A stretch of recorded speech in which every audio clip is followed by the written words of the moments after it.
अथवा तुलसी और राम का मिलन, बीच में कौन है?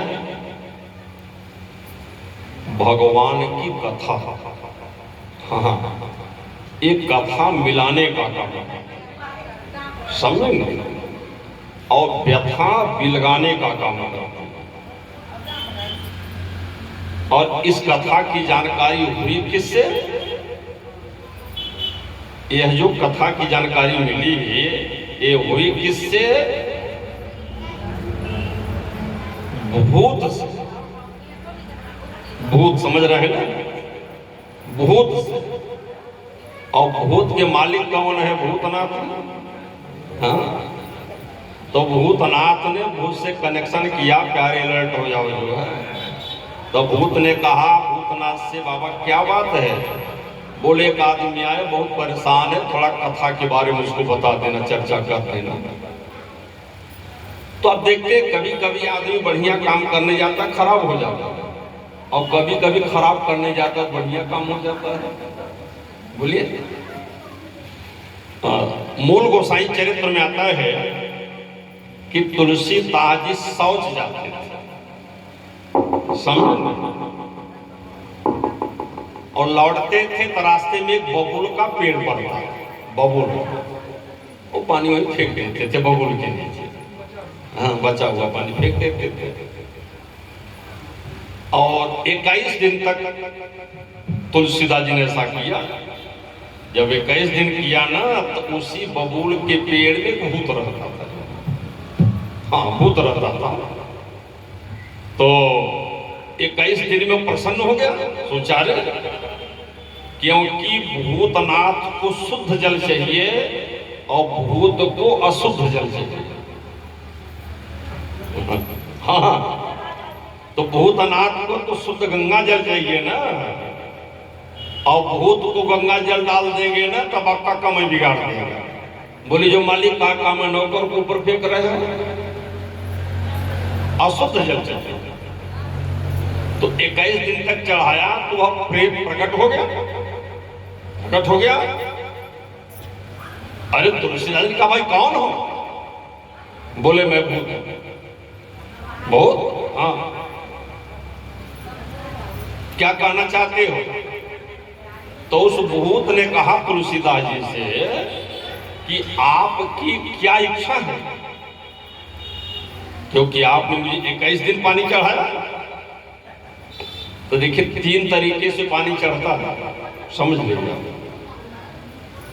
पहला पानी असौच का चढ़ता है भूत को, शुद्ध पानी चढ़ता है भूतनाथ को, और जब मेरे यहाँ कोई दिवंगत हो जाता है तो पीपल के पेड़ में घड़ा बांधते हैं कि नहीं, तो उसमें पानी डेली डाला जाता है जब तक 13 ही न हो। जब पानी डालने का विधान है हमारे 13 दिन में अंतिम संस्कार संपन्न होता है ना हमारे सनातन धर्म में। और कुछ लोग ऐसे भी धर्मी आ गए कि 3 दिन में कर रहे हैं, और उनके भी बाप आ गए तो बस सुबह हुआ शाम को खत्म करते फ्री हो गए, जाओ नौकरी करो, करो लेकिन परेशान रहो। फ्री तो कर दिया था, क्योंकि जब तक शास्त्र के अनुसार नहीं चलेंगे तब तक आपको शांति प्राप्त होने वाली नहीं है। शास्त्र की मर्यादाओं का पालन करना पड़ेगा। तो तुलसीदास जी ने कहा भाई मैं राम से मिलना चाहता हूं। बोले क्यों? बोले इसलिए जब मैं पैदा हुआ था तो मेरे मुंह से राम निकला। कथा सुने नहीं? तुलसी राम बोला था कि स्वयं राम बोला था? तुलसीदास जी का पहले नाम राम बोला था। हाँ, उनकी माता ने उनका नाम राम बोला रखा था। क्यों? क्योंकि जब पैदा हुए थे तो राम बोले थे, तो उनकी माता जी ने उनका नाम राम बोला था। समझे? और माताएं रख ही देते हैं। हमारे गांव में एक माता जी है, अपने लड़के का नाम भूरहू रख दीजिए, भूरहू। तो मैंने पूछा कि हमारी पद में भाभी लगती है, मैंने कहा और कोई नाम नहीं मिला, भूरहू रखने की क्या जरूरत है?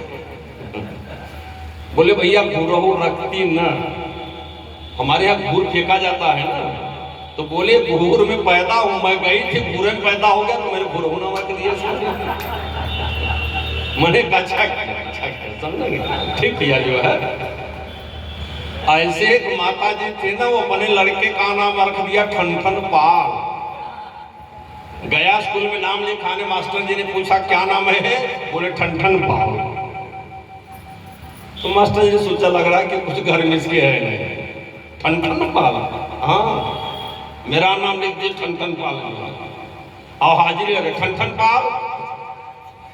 तो सारे लड़के मजाक कर रहे, आ गए ठनठन पाल, आ गए ठनठन पाल, आ गए ठनठन पाल। अब ठनठन पाल आए अपनी मम्मी के पास, ये माता जी कोई बढ़िया नाम रखती जो है, मेरा नाम ठनठन पाल क्यों रखा है? बोले बेटा मेरे पास कुछ था नहीं ना, तो मैंने सोचा जब तुम पैदा हुए तो कुछ नहीं था, तो मैंने सोचा ठनठन पाल पैदा हुआ, तुम्हारा नाम मैंने रख दिया ठनठन पाल। हाँ, और जो रख दिया है ठीक रखा है, लोगों को मजाक करने दो। और एक बार की घटना है, वो जब ठनठन पाल बड़े हुए साहब ना, रास्ते में जा रहे थे तो क्या देखा, एक बड़ी गोरी सी औरत, बड़ी सुंदर, खेत में गाय का कंडा बिन रही थी, गोबर बिन रही थी। तो उस लड़के ने कहा माता जी आपका नाम क्या है? बोले बेटा नाम से क्या करोगे? बोले नहीं मैं जानना चाहता हूं क्या नाम है? बोले मेरा नाम लक्ष्मी है।